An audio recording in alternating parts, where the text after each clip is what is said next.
Es jueves de Mirada Latinoamericana con nuestra colaboradora Daniela Pacheco. Daniela, bienvenida como cada semana. Es un gusto para mí estar contigo, Pedro. Oye, a ver, comencemos por lo que acontece en Ecuador, de esta crisis de seguridad que se vive en aquel país. Cuéntanos, por favor.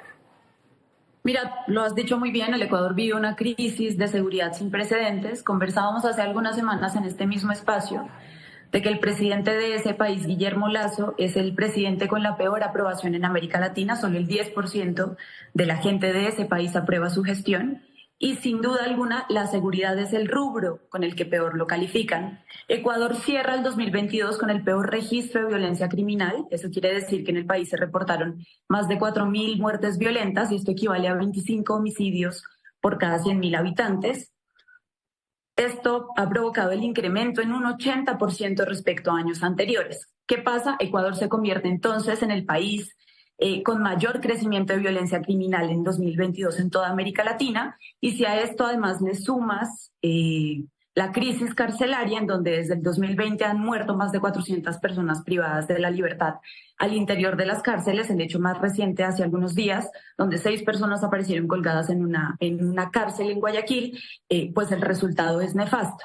¿Qué hizo el presidente Lasso? Hace algunos días anunció la tenencia y el porte de armas de uso civil para defensa personal, digamos en respuesta al aumento de estos crímenes en todo el país, y además con este decreto permitió que los guardias de seguridad privada apoyen supuestamente a la policía ecuatoriana en estas labores, y además declaró el estado de excepción en Guayaquil, que es, digamos, la principal ciudad en términos económicos del país y el principal puerto. Ahora uno se pregunta qué va a pasar, porque hay otras provincias del país que han estado bajo el régimen de excepción, incluyendo Esmeraldas, que vimos que hace más o menos 2 días murieron 9 pescadores asesinados a mano de un grupo de más o menos 30 personas en un operativo por mar y tierra.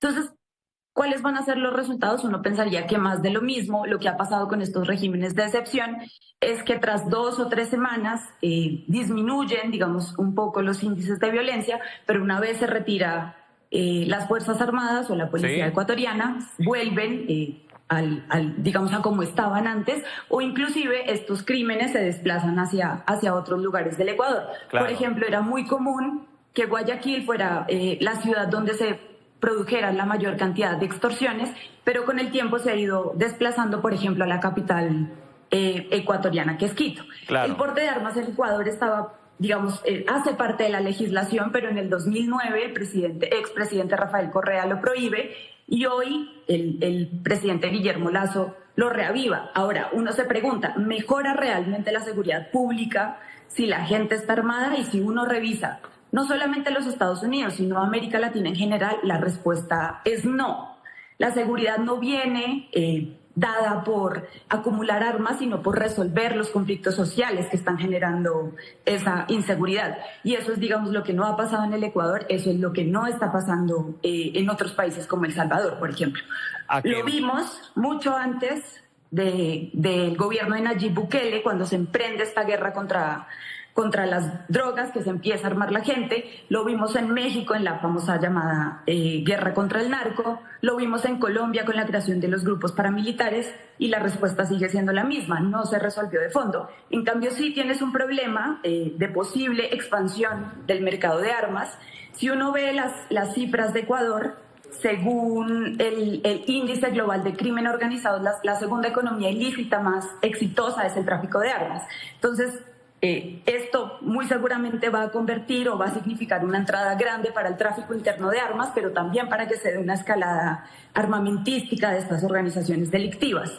Y eso es normalmente lo primero que ocurre cuando se adopta una medida como esta. Exactamente. Pues Daniela, ¿te parece si la siguiente semana hablamos de lo que acontece en El Salvador y estas ejecuciones?